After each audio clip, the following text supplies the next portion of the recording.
नक्सलवाद का poster bye Hidma, उम्र 24 साल, सीपीआई माओवादी की सेंट्रल कमेटी का सदस्य और उसकी सबसे घातक unit people's liberation guerrilla army battalion number 1 का प्रमुख था। वह दंडकारण्य बस्तर से माओवादी संगठन के सर्वोच्च नेतृत्व में पहुंचने वाला एकमात्र आदिवासी चेहरा था। हिड़मा पर 1 करोड़ रुपए से अधिक का इनाम था और वह 26 से अधिक बड़े और घातक नक्सली हमलों का मास्टरमाइंड भी था। इनमें शामिल है 2013 दरबा घाटी नरसंहार, जिसमें छत्तीसगढ़ कांग्रेस के शीर्ष नेताओं को मार दिया गया था।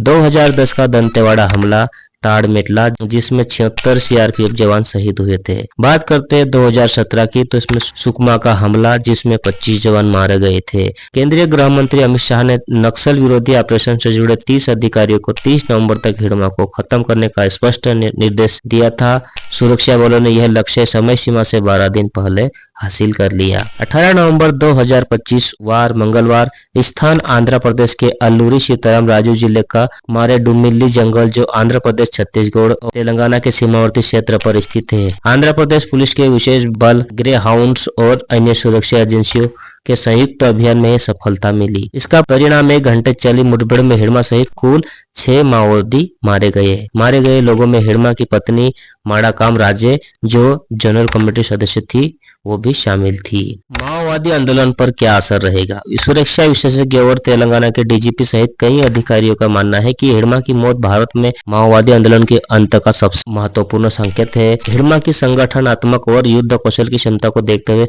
उसका मारा जाना माओवादियों के लिए एक बड़ा लीडरशिप गैंग पैदा करेगा। माड़वी हिड़मा बस्तर के आदिवासियों के लिए संगठन में ऊपर तक पहुंचने का एकमात्र प्रतीक था, जिसकी मौत से जमीन स्तर पर माओवादियों का मनोबल टूट सकता है। कमांडर माड़वी हिड़मा की मौत को सरकार ने भले ही एक बड़ी सफलता बताया हो, एनकाउंटर को लेकर कई असुविधाजनक सवाल उठ रहे हैं। क्या यह केवल एक ऑपरेशन था या नक्सली संगठन के भीतर कला और मुखबिरी की एक गहरी साजिश? सूत्रों के हवाले से यह गंभीर आरोप लगाया गया है कि हिड़मा की मौत एक फर्जी एनकाउंटर का परिणाम हो सकती है, जो नक्सली संगठन के ही एक शीर्ष नेता देवजी ने आंध्र प्रदेश पुलिस से मिलीभगत करके कराई। यदि हिड़मा जिंदा पकड़ा जाता तो कई दलाल नेता, अधिकारी और व्यापारी बेनकाब हो सकते थे, क्योंकि हिड़मा के पास उनकी अवैध गतिविधियों की जानकारी हो सकती थी। क्या हिड़मा को खामोश करना किसी बड़े सिस्टम का मकसद था? एक तरफ नक्सलवाद का झंडा उठाने वाले गरीब आदिवासी है, जिनके परिवारों की झलक हिड़मा के अंतिम संस्कार में देखी गई। दूसरी ओर नक्सली संगठन के शीर्ष पद पर गैर आदिवासी और कथित तौर पर आंध्र प्रदेश से संबंधित नेता बैठे हैं, जिसमें अलग अलग कास्ट के लोग बैठे हुए हैं। यह आरोप लगाया जा रहा है कि यह बाहरी नेतृत्व आदिवासियों का इस्तेमाल बंदूक की नोक पर कर रहा है, जबकि खुद करोड़ों रुपए का खेल खेल रहा है। नक्सली संगठन की फंडिंग किसी राजनीतिक पार्टी से नहीं बल्कि अवैध स्रोतों से होती है, जिसमें मुखबिरी के पैसे, लेवी और संभवतः अवैध व्यापार से धन प्राप्ति शामिल है।